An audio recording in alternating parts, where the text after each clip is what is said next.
والسلام علیکم ورحمۃ اللہ وبرکاتہ۔ الحمدللہ، ماہ صیام، ماہ رمضان، نیکیوں کا موسم بہار کی آمد ہے، اور آج اللہ کے خصوصی فضل و کرم سے ہمیں ماہ رمضان شریف کا پہلا جمعہ نصیب ہوا۔ ویسے تو تمام مسلمان اس بات کو جانتے ہیں، مومنین کو پتہ ہے کہ جمعہ عید المومنین ہے، لیکن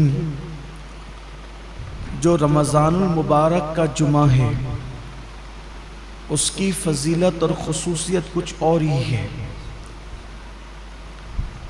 جیسے ہی جمعرات کا سورج غروب ہوتا ہے رمضان شریف میں، تو جمعہ کا سورج غروب ہونے تک ہر لمحے کو ہم، چونکہ حدیث میں لمحے کا ذکر ہے، اگر آج کی اصطلاح کے اعتبار سے اس کا ترجمہ کریں تو ہو جاتا ہے ہر سیکنڈ۔ تو ہر لمحے میں 70,000 ایسے جہنمیوں کو اللہ جہنم سے آزاد کرتا ہے جن کے لیے جہنم کا عذاب لازم ہو چکا ہو، اپنے کرم سے وہ یوں ہی آزاد کرتا ہے، اور یہ سلسلہ پوری رات چلتا رہتا ہے، ہر لمحہ 70,000، پھر اس کے بعد دن میں بھی یہی سلسلہ، حتیٰ کہ جو جمعۃ المبارکہ کی آخری ساعت غروب آفتاب کے وقت آتی ہے، تو وہ جو سورج غروب ہونے سے لے کر اب سورج غروب ہونے تک جتنے لمحات میں 70,000 بخشے گئے تھے، ان سب کی تعداد کے برابر اس آخری گھڑی میں اتنے ہی لوگوں کو بخشا جاتا ہے۔ یہ ہے جمعہ کا رمضان المبارک، رمضان المبارک کا جمعۃ المبارک، ماہ رمضان کے جمعۃ المبارکہ کی شان یہ ہے۔ اب آپ اندازہ کریں کہ ہم کتنے قیمتی لمحات میں ہیں، اور یہ لمحات کتنے قیمتی ہے، اس لیے اس کو غنیمت جاننا چاہیے، اس کا احترام کرنا چاہیے، اس کی تعظیم کرنا چاہیے۔ اللہ قرآن مقدس میں ارشاد فرماتا ہے وَمَن يُعَظِّمْ شَعَائِرَ اللَّهِ فَإِنَّهَا مِن تَقْوَى الْقُلُوبِ، کہ جو اللہ کی نشانیوں کی تعظیم کرتے ہیں تو یہ دلوں کے تقوی کی وجہ سے، یعنی جن کے دلوں کو اللہ نے تقوی کے لیے چن لیا ہے، وہ اللہ کی نشانیوں کی تعظیم کرتے ہیں۔ اللہ کی نشانیوں کی تعظیم کا مطلب کیا؟ پہلے اللہ کی نشانی کیا؟ جیسے قربانی کے جانور، یہ اللہ کی نشانی ہے۔ کعبۃ اللہ شریف اللہ کی نشانی ہے۔ صفا مروہ اللہ کی نشانی ہے۔ اولیاء اللہ کے مزارات اللہ کی نشانی ہے۔ اولیاء اللہ کا وجود اللہ کی نشانی ہے۔ اسی طرح ماہ رمضان شریف اللہ کی نشانی ہے۔ اللہ کی نشانی کا مطلب دیکھو، نشانی اس کو کہتے ہیں جس کو دیکھ کر اصل یاد آئے، جس کو دیکھ کر ہم کہتے ہیں یہ فلاں کی نشانی، یہ فلاں، یعنی جب میں یہ دیکھتا ہوں تو وہ یاد آتا ہے۔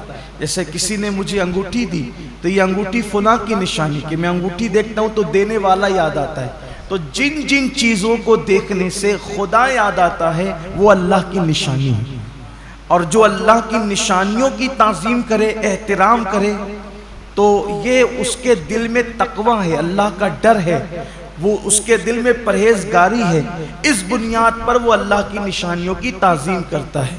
تو اب رمضان المبارک کا احترام وہی دل کر سکتے ہیں، وہی قلوب کر سکتے ہیں جس دل کے اندر تقوی موجود ہے، پرہیزگاری موجود ہے، اللہ رب العزت کا خوف موجود ہے، انہی لوگوں کو اللہ توفیق دیتا ہے نشانیوں کے احترام کی اور نشانیوں کی تعظیم کی۔ اب ہم دیکھیں کہ کیا ہمارے دل کے اندر اللہ کی نشانیوں کی تعظیم ہے؟ ہر نشانی کی تعظیم الگ الگ ہے۔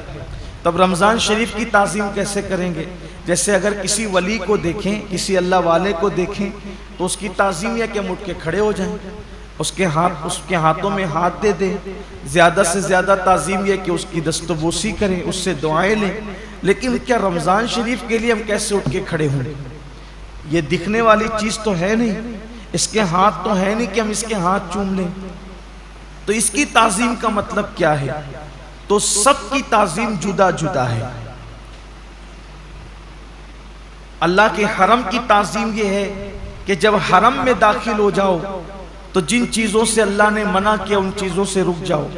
تو ایسے ہی رمضان المبارک کی تعظیم یہ ہے کہ اس کے روزے رکھے جائیں، اس میں تراویح پڑھی جائے، اور اس میں اپنے آپ کو ظاہری اور باطنی گناہوں سے بچایا جائے، یہ اس کی تعظیم ہے۔